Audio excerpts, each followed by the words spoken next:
In the smoldering trenches outside Petersburg, a Union plan so daring it defied conventional warfare was set into motion, engineered not by generals, but by coal miners. It promised a swift end to the Civil War. Instead, it unleashed a nightmare, a genius plan, and a massacre. The tragedy at the crater reveals how one of the war's boldest ideas became a blood-soaked catastrophe where innovation met chaos and brave men were buried by betrayal. But how did a plan so brilliantly conceived collapse so quickly? Why were the troops sent into the crater and not around it as planned? And what really happened to the black soldiers who fought there? This is more than a failed assault. It's a story of missed chances, leadership gone silent, and lives shattered in a pit designed to bring victory. Stay with us as we dig beneath the explosion and expose the deeper tragedy history often leaves buried. It was a moment that could have changed everything. The Union had tried and failed to break Confederate lines for weeks, bleeding men and morale in the brutal siege of Petersburg. But then came a spark of genius, not from high command, but from the gritty hands of Pennsylvania coal miners. A tunnel, a massive mine, a single blast that might open the gates to Richmond and hasten the end of the war. On July 30th, 1864, that idea became reality, and in seconds the Confederate line was torn open in an eruption of fire, dirt, and death. The plan worked, and then it fell apart. Why? How did a brilliantly executed explosion turn into a slaughter? That's the controversy historians still argue over, and it leads straight to the command tent. Was General Ledlie drunk during the assault? Why were his troops sent straight into the crater instead of around it, as the original plan demanded? But that's not the only betrayal. Here's where it gets darker. Originally, trained black soldiers of the United States colored troops, prepared, rehearsed, and ready, were supposed to lead the charge. But at the last moment, Union commanders replaced them. Why? Political fear, racial prejudice, cowardice. And when the USCT were eventually thrown into chaos hours later, they were met with merciless Confederate fire and executions after surrendering. This wasn't just a tactical failure, it was a moral one. So how did such a promise become such horror? How did innovation collapse under incompetence? And why are the most damning decisions, the ones that cost lives and stained legacies, still left out of the popular narrative? We're going to unravel it all. Stay with us. But before we dive back into this powerful chapter of history, let me know in the comments where you're tuning in from. And if this story moves you as it should, don't forget to hit that subscribe button, because tomorrow I've got something even more gripping from the Civil War era that you won't want to miss. Now, back to one of the most haunting battles of the entire Civil War, a moment of brilliant innovation, completely undone by chaos, cowardice, and cruelty. The Battle of the Crater began with promise and ended in catastrophe.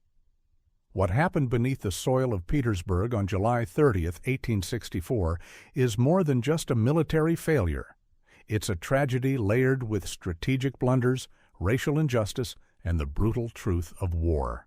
The Battle of the Crater, fought on July 30th, 1864, during the American Civil War, remains a stark example of how inventive tactics can end in disaster. Occurring near Petersburg, Virginia, this Union offensive was intended to break the Confederate line by detonating a massive mine dug beneath enemy defenses.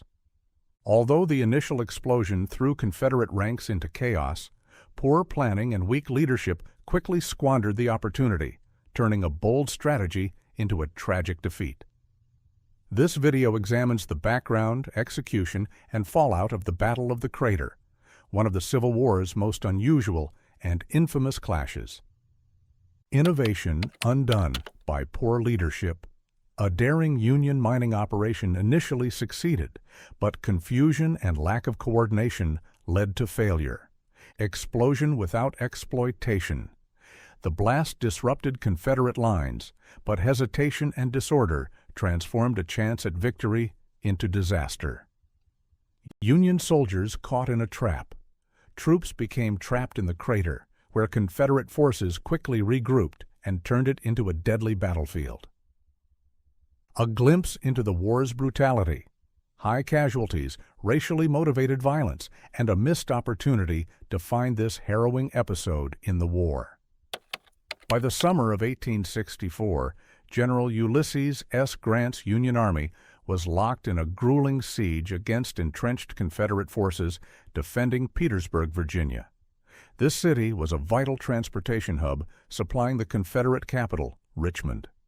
After weeks of bloody, unsuccessful assaults, the campaign had devolved into trench warfare. With no clear path forward and both armies suffering under harsh conditions, including heat, disease, and limited supplies, Union engineers proposed a bold solution to break the deadlock. Colonel Henry Pleasants of the 48th Pennsylvania Infantry, a unit made up primarily of coal miners, suggested digging a tunnel under Confederate lines and packing it with explosives. The plan was approved, and over the course of a month, Pleasant's men excavated a 511-foot tunnel aimed at a critical Confederate position. They filled it with 8,000 pounds of gunpowder, intending to create a massive breach through which Union forces could advance and potentially capture Petersburg, hastening the war's end. At dawn on July 30, 1864, the Union detonated the explosives. The resulting blast was one of the most dramatic moments of the war, launching earth, debris, and human remains skyward. The ground shook violently, and the explosion was heard miles away.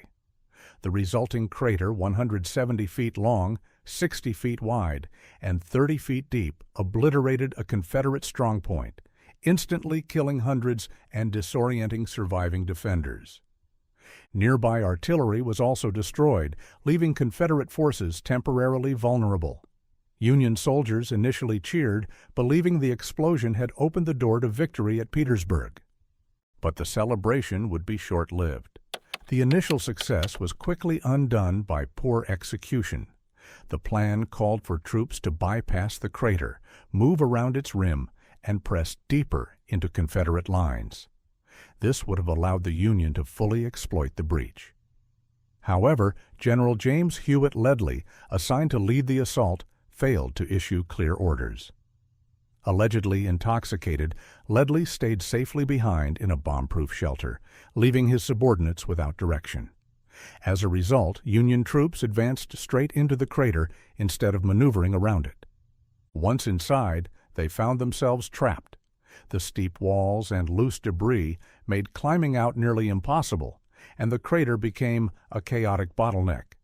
Though stunned at first, Confederate defenders quickly regrouped under commanders such as General William Mahone. Realizing Union troops were vulnerable, Mahone's forces launched a swift and deadly counterattack. Confederate artillery and sharpshooters pounded the crater, transforming it into a slaughterhouse. Firing from the rim, Confederates rained bullets and shells down on the trapped Union soldiers, who had little cover and no means of escape. Attempts to organize a defense or retreat failed. Soldiers trying to scale the crater walls were shot down. Those remaining inside were easy targets. What began as a breakthrough collapsed into chaos and bloodshed. By the end of the battle, the Union had suffered around 3,800 casualties, over 500 killed, 1,800 wounded, and 1,400 captured or missing. Among the captured were African American soldiers from the United States Colored Troops, USCT, who had joined the assault later.